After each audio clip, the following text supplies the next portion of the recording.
Berapa kali anda merasa kesepian, seolah-olah Tuhan telah melupakan anda? Seolah-olah doa-doa anda hanya terhantuk pada langit-langit dan kembali tanpa jawapan? Anda berlutut, menangis, memohon, menunggu dan tidak ada yang berubah. Pernahkah anda merasa seperti sedang berjuang sendirian? Seolah-olah tiada siapa yang memahami anda? Seolah-olah Tuhan juga berdiam diri? Tetapi bagaimana jika saya katakan bahawa keheningan Tuhan bukanlah penolakan, ia adalah persediaan? Ingatkah anda pada Yusuf yang dijual oleh saudara-saudaranya sendiri, dipenjarakan tanpa sebab, dilupakan selama bertahun-tahun di dalam penjara yang dingin? Di manakah Tuhan selama semua itu? Dia bekerja di belakang tabir, mempersiapkan taster, waktu, dan tempat. Ketika tiada siapa lagi yang mempercayai, Tuhan meninggikan dia sebagai pemerintah Mesir. Kerana Tuhan tidak melupakan. Dia bertindak pada waktu yang tepat dan waktu yang tepat bukanlah waktu kita. Dan hari ini mungkin anda sedang berada di dalam penjara emosi, di padang pasir yang sunyi, di mana segala-galanya kelihatan kering. Mungkin perkahwinan anda sedang berada di ambang kehancuran, kewangan anda merosot, impian anda hancur. Tetapi Tuhan masih ada di sana. Dalam keheningan, dalam air mata, dalam nafas yang letih, cabaran, dalam 7 hari berikutnya, mulakan dan akhiri hari anda dengan doa yang ringkas dan ikhlas, walaupun anda kehabisan tenaga. Cukup katakan, Tuhan, saya percaya bahawa Engkau masih bekerja walaupun saya tidak melihat apa-apa. Lakukan ini selama seminggu. Anda akan terkejut dengan apa yang akan mula berubah dalam diri anda. Ada hari-hari yang keheningan terasa lebih kuat daripada sebarang bunyi. Pernahkah anda merasa begitu? Seolah-olah anda bercakap dengan dinding? Seolah-olah Tuhan telah menjauh, seolah-olah Dia telah melupakan anda? Anda berdoa tetapi rasanya tiada siapa yang mendengar. Anda menangis tetapi tiada siapa yang menyedari. Anda tersenyum di luar tetapi di dalam anda letih. Dan kemudian anda bertanya, di manakah Tuhan? Mungkin anda berada dalam keadaan itu sekarang. Letih untuk berjuang. Letih untuk menunggu. Letih untuk percaya. Anda sudah mencuba segalanya. Sudah mencari bantuan. Sudah merendahkan diri. Sudah kehilangan tidur. Sudah menjerit dalam bantal. Dan kini anda hampir berputus asa. Tetapi saya mahu memberitahu anda sesuatu dari hati yang dalam. Hanya kerana Tuhan berdiam diri, tidak bermakna Dia meninggalkan anda. Alkitab penuh dengan kisah-kisah tentang keheningan. Sebelum kelahiran Yesus, ada lebih daripada 400 tahun keheningan nubuat. 4 abad di mana umat manusia menangis dan seolah-olah tiada jawapan. Di manakah Tuhan? Dia sedang merancang pelan cinta terbesar dalam sejarah. Mungkin anda sedang menjalani padang pasir 400 tahun anda sendiri. Hari-hari yang terasa seperti abad. Doki yang terasa tidak bergerak. Masalah yang sama. Perjuangan yang sama. Penantian yang sama. Tetapi dengarlah, keheningan bukanlah pengaziran. Keheningan adalah selang antara apa yang anda tanam dan apa yang Tuhan akan tumbuhkan. Pernahkah anda terfikir berapa kali dalam hidup ini kita menanam tanpa melihat apa-apa? Anda meletakkan benih ke dalam tanah dan selama berminggu-minggu, tidak ada tanda-tanda. Tetapi di bawah tanah, sesuatu sedang berlaku. Akar-akarnya sedang berkembang. Struktur sedang diperkuatkan. Tuhan bekerja seperti itu. Ketika anda rasa tidak ada yang berubah, Dia sedang mempersiapkan semuanya di belakang tabir. Dia sedang membentuk karakter anda, menyembuhkan luka yang anda tidak tahu ada, menutup pintu yang akan mendatangkan keburukan pada anda, dan merancang jalan-jalan yang anda masih tidak dapat lihat. Lihat sahaja kisah Yusuf. Dikhianati oleh saudara-saudaranya. Dijual sebagai hamba. Dipenjara tanpa sebab. Dilupakan di dalam penjara selama bertahun-tahun. Dan sepanjang masa itu, rasa ditinggalkan. Keheningan. Ketidakadilan. Tetapi tahukah anda apa yang dikatakan oleh Alkitab? Tuhan bersama Yusuf. Walaupun dalam penjara, walaupun di dasar lubang, walaupun ketika segala-galanya nampak salah, dan ketika masa yang tepat tiba, Tuhan mengangkatnya sebagai pemerintah Mesir. Apa yang dulunya menjadi sumber kesakitan, berubah menjadi panggung untuk perubahan terbesar. Dapatkah Anda bayangkan jika Yusuf menyerah sebulan sebelum pembebasan? Berapa banyak dari kita yang berhenti satu langkah sebelum mujizat? Berapa banyak yang menyerah di bab terakhir? Dan tahukah Anda mengapa?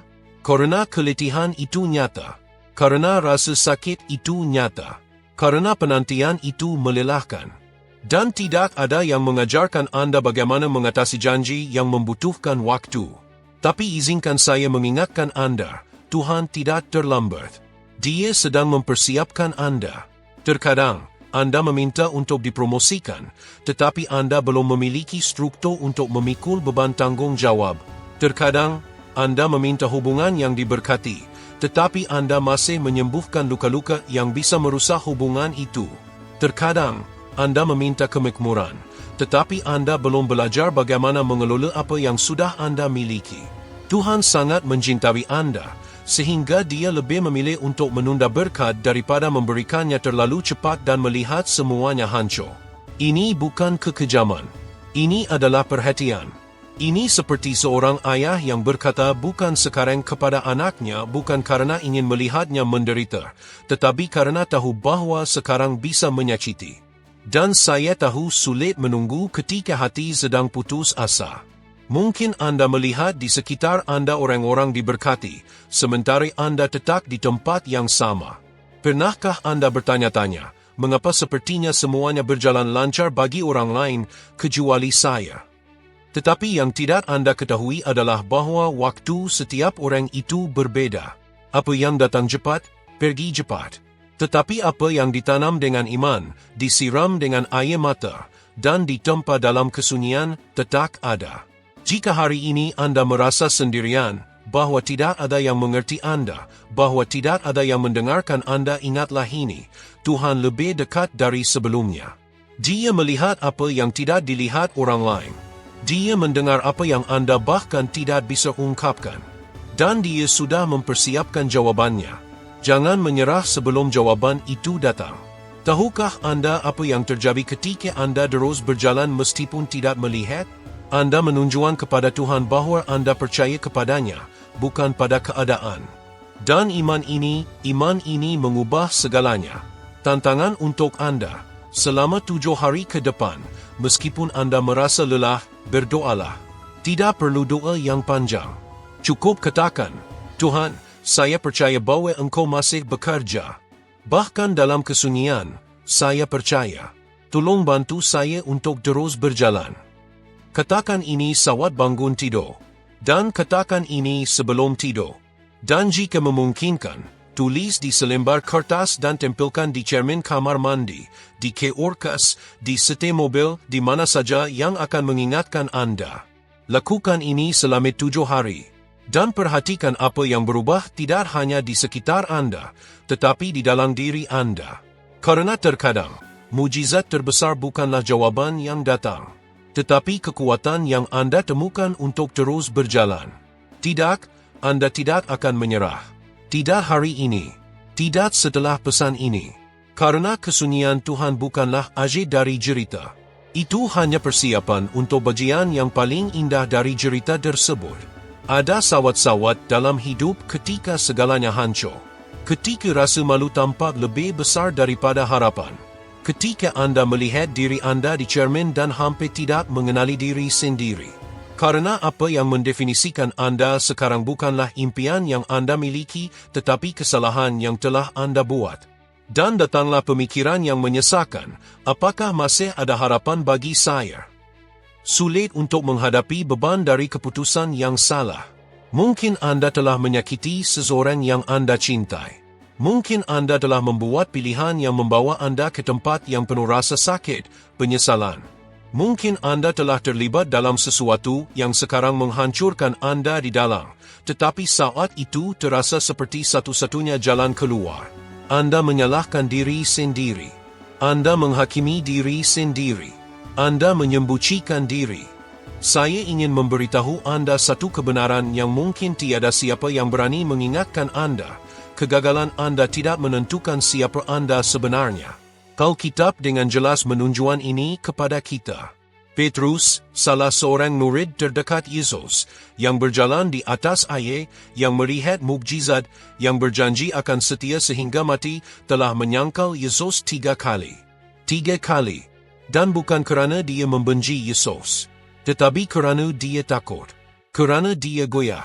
Kerana dia manusia. Selepas itu, Petrus menangis dengan penuh penyesalan. Dia mengasingkan diri.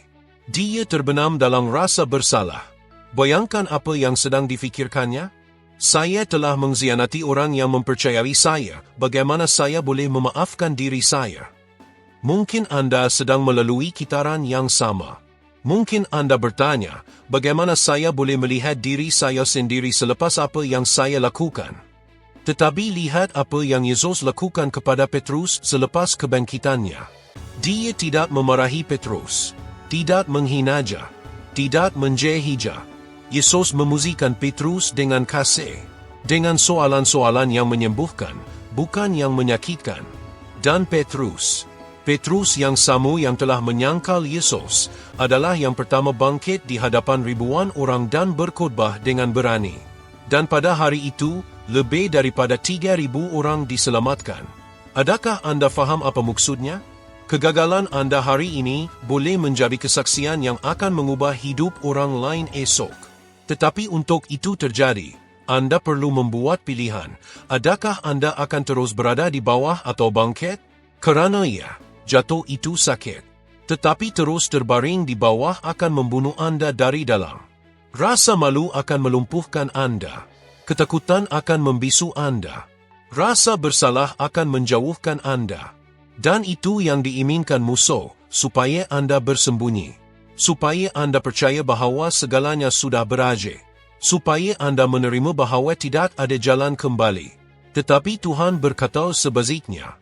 Dia berkata, datanglah seperti Anda ada. Saya tidak memilih Anda kerana Anda sempurna. Saya memilih Anda kerana saya tahu siapa Anda boleh menjadi. Tahukah Anda bahawa kebanyakan orang menyembunyikan luka mereka? Bahawa di sebalik banyak senyuman, ada seseorang yang jubur untuk tidak tumbang? Berapa kali Anda pernah melihat diri Anda tersenyum di tengah-tengah sekumpulan rakan, tetapi merasakan kekosongan yang besar di dalam? Berapa kali Anda cuba mengalihkan perhatian dengan media sosial, siri TV, parti, kerja hanya untuk tidak memikirkan sakit yang ada dalam diri? Ini lebih biasa daripada yang Anda sangka. Tetapi hakikatnya, tidak ada jalan pintas yang dapat menyembuhkan jiwa. Hanya Tuhan yang dapat menyembuhkan. Dan Dia tidak menunggu Anda untuk menjadi sempurna terlebih dahulu sebelum datang kepadanya. Dia mahu Anda sekarang. Dengan kekejaan Anda, dengan rasa malu Anda, dengan parut Anda, dengan serpihan Anda tidak perlu bersembunyi daripadanya. Dia sudah tahu. Dia melihat ketika Anda tersalah langkah. Dia melihat ketika Anda menangis. Dia melihat ketika Anda berfikir untuk menyerah. Dan masih lagi, Dia sedang memanggil Anda. Kerana kasihnya tidak bergantung pada prestasi Anda. Ia bergantung pada keputusan Anda. Pernah dengar tentang Oprah Winfrey? Dia telah dianiaya semasa kecil, mengandung pada usia 14 tahun dan kehilangan bayi tersebut. Dia membesar dengan ditolak, tidak dipercayai. Tetapi dia tidak berhenti. Dia menggunakan kesakitan sebagai kekuatan. Dan kini, dia adalah salah seorang wanita paling berpengaruh di dunia. Dan jika dia percaya bahawa masa lalunya menafikan masa depannya, bagaimana pula jika Anda sedang melakukan itu kepada diri sendiri sekarang? Anda bukan kesilapan Anda. Anda bukan kegagalan Anda. Anda adalah seseorang yang Tuhan pilih untuk hidup dalam perkara yang baru. Tetapi fahamilah, pemulihan itu menyakitkan. Menghadapi masa lalu memerlukan keberanian. Dan mungkin Anda akan menangis dalam proses itu. Mungkin Anda perlu meminta maaf. Mungkin Anda perlu memaafkan. Mungkin Anda perlu melepaskan sesuatu yang masih memegang Anda. Tetapi selepas itu datanglah permulaan baru. Dan tidak kira berapa kali Anda jatuh. Apa yang penting adalah kesediaan Anda untuk bangkit dengan lebih bijaksana, lebih rendah hati, lebih bergantung pada Tuhan. Kadang-kadang, Dasar lubang adalah satu-satunya tempat di mana kita berhenti memandang keejauhan kita sendiri dan mula memandang ke atas. Di sana, di tempat yang kelihatan seperti segalanya telah berakhir, Tuhan mula membina semula. Tetapi Dia hanya boleh membina semula jika anda menyerahkan sisa-sisa yang ada. Adakah anda bersedia untuk melakukannya? Mungkin hari ini adalah waktu untuk kembali kepada Tuhan, untuk memaafkan diri sendiri, untuk menerima bahawa kasih karunia menutupi apa yang kesalahan telah musnahkan, dan untuk mempercayai bahawa masih ada harapan untuk cerita hidup anda. Anda tidak sendirian, dan ia belum berakhir. Anda hanya sedang dalam proses, dan setiap proses yang dimulakan oleh Tuhan, Dia akan menyelesaikannya, dan ia akan berakhir jauh lebih baik daripada yang anda bayangkan. Ada satu perkara yang mungkin anda tidak pernah fikirkan, tetapi yang perlu anda dengar hari ini. Tuhan boleh menggunakan anda tepat seperti anda, dengan apa yang anda ada, di mana anda berada. Walaupun anda rasa kecil, walaupun anda rasa tidak mampu, walaupun dunia telah mengatakan sebaliknya. Berapa kali anda membandingkan diri dengan orang lain dan berfikir bahawa anda tidak akan mampu mencapai apa-apa yang besar? Berapa kali anda melihat realiti anda dan berfikir, saya tidak mempunyai cukup, saya tidak cukup baik, saya tidak berpendidikan, saya tidak ada wang, saya tidak ada bakat. Tetapi biar saya ingatkan anda satu kebenaran yang mudah tetapi penuh kuasa, Tuhan tidak pernah memerlukan banyak untuk melakukan yang mustahil. Dia hanya memerlukan hati yang terbuka. Alkitab menunjukkan ini dengan cara yang indah. Apabila Yesus berhadapan dengan orang ramai yang kelaparan, dan para murid berkata bahawa tiada makanan, apa yang dia minta? Bukan hidangan yang besar. Tidak juga bakul penuh dengan bekalan. Dia hanya bertanya, apa yang kamu ada? Dan apa yang mereka ada? Hanya 5 roti dan 2 ikan kecil. Sedikit. Sangat sedikit berbanding dengan keperluan ribuan orang. Tetapi di tangan Yesus, ia lebih daripada cukup. Tahukah anda apa maksudnya? Bahawa sedikit di tangan yang betul menjadi kelimpahan. Dan ini berlaku untuk hidup anda hari ini. Anda mungkin fikir anda hanya mempunyai ide yang kecil, bakat yang sederhana, sumber yang terhad. Tetapi jika anda menyerahkannya ke tangan Tuhan, Dia boleh menggandakannya, membuka pintu, membawa anda ke tempat yang tidak pernah anda bayangkan. Berapa ramai orang yang terhenti kerana mereka fikir mereka perlu sedia untuk bermula? Berapa ramai yang menangguhkan projek, impian, panggilan, kerana mereka percaya mereka masih belum mempunyai segala yang diperlukan? Tetapi bagaimana jika Tuhan meminta anda tepat apa yang anda sudah ada? Anda kenal kisah Daud? Seorang budak lelaki, pengembali kambing, dilupakan oleh keluarganya sendiri. Semasa abang-abangnya berada di medan perang, dia berada di ladang.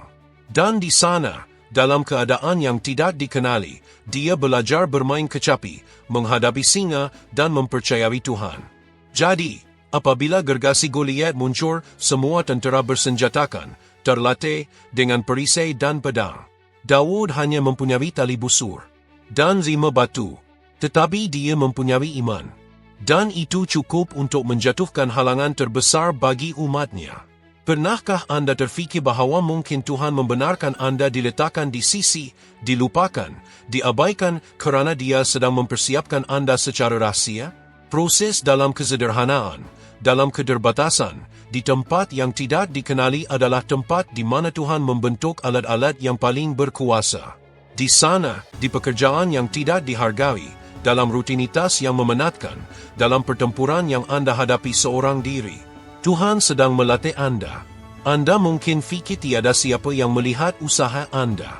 Tiada siapa yang menghargai nilai anda. Anda rasa anda sedang membuang masa. Tetapi Tuhan melihat. Dan Dia tidak pernah membazirkan satu sawat persediaan. Tahukah anda tentang seorang ibu yang bangun awal pagi, menjaga rumah, anak-anak, bekerja, dan masing cuba mengekalkan iman walaupun dalam keletihan? Tuhan melihat. Tahukah anda tentang seorang muda yang bergelut dengan kebimbangan, rasa tidak selamat, yang mempunyai impian besar tetapi takut gagal? Tuhan sentiasa bersamanya. Tahukah Anda tentang seorang bapa keluarga yang, walaupun menghadapi hutang dan tekanan, masih bangun setiap hari dan berjuang untuk memberikan yang terbaik untuk anak-anaknya? Itu amat berharga. Anda tidak perlu terkenal untuk menjadi berharga. Anda tidak perlu sempurna untuk menjadi berguna. Anda hanya perlu berada di tempat yang tepat. Anda kenal penyanyi Alin Baros? Dia mula menyanyi di gereja, dalam acara kecil, tanpa klamor, tanpa lampu sorotan yang besar. Tetapi dia setia dalam yang sedikit. Dan Tuhan memuliakannya. Hari ini, suaranya mencapai jutaan orang dan mengubah kehidupan dengan mesej iman dan harapan. Bagaimana jika dia menyerah pada awalnya kerana berfikir suaranya terlalu kecil? Bagaimana jika Anda sedang melakukan perkara yang sama dengan bakat Anda sekarang?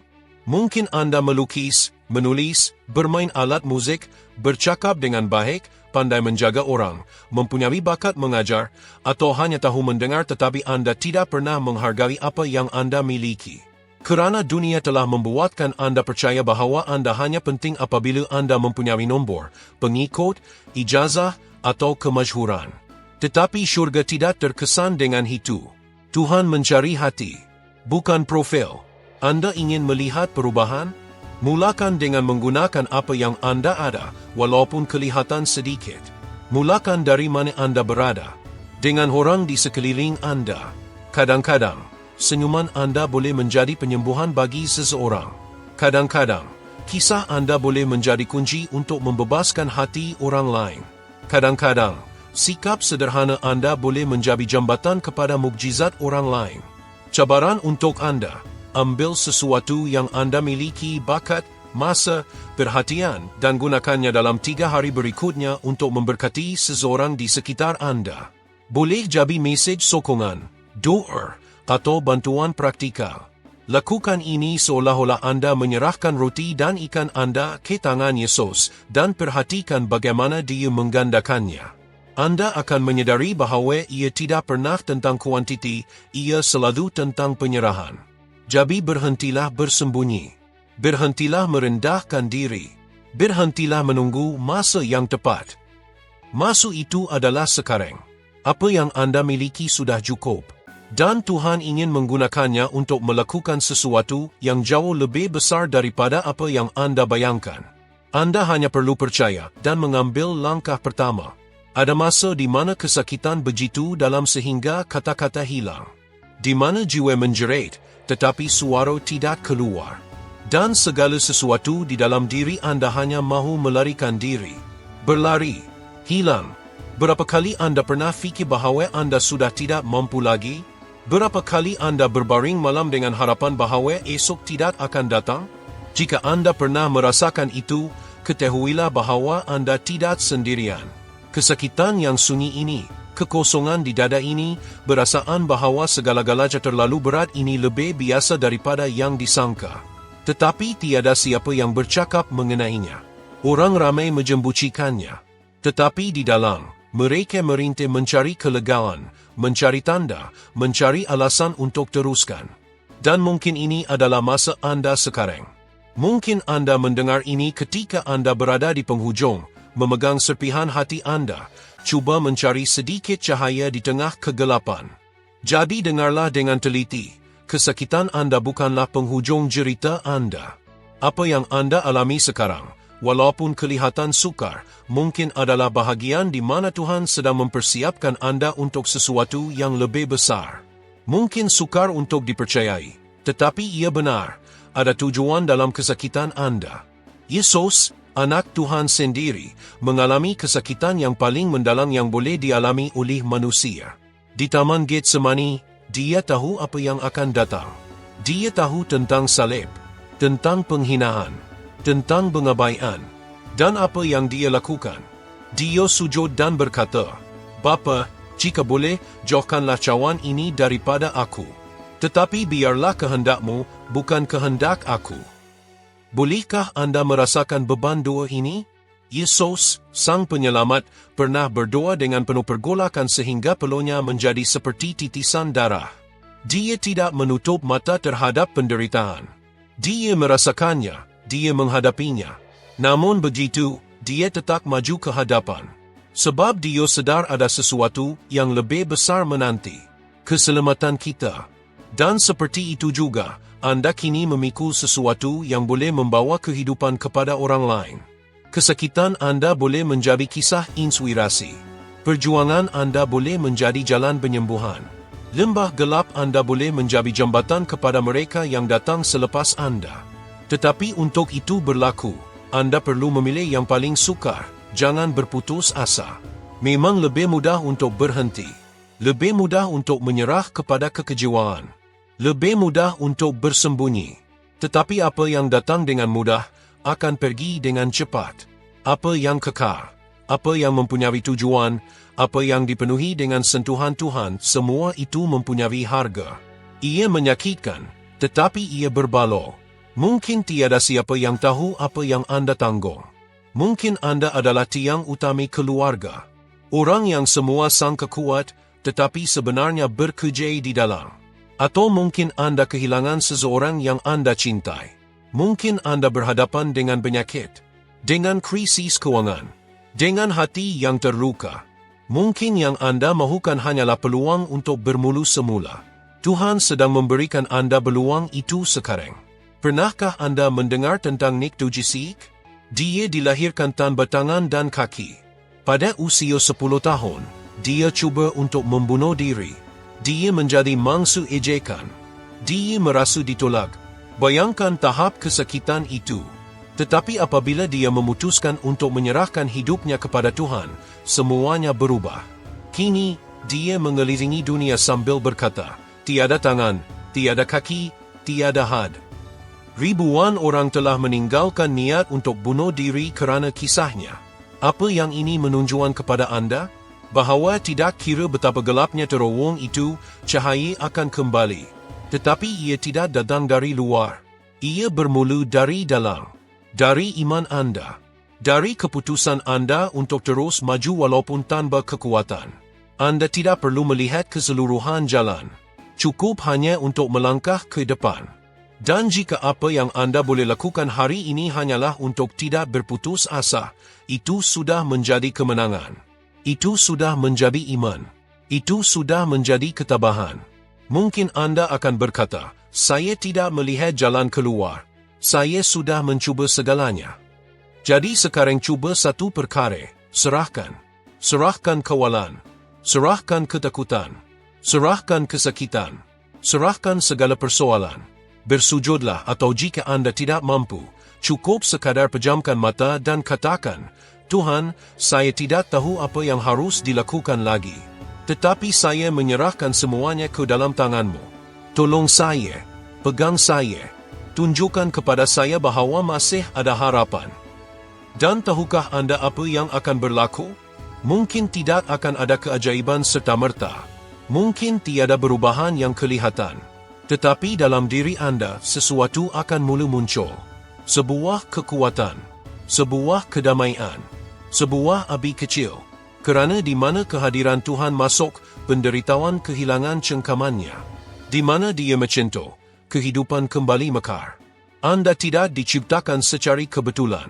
Anda tidak hidup hanya kerana nasib.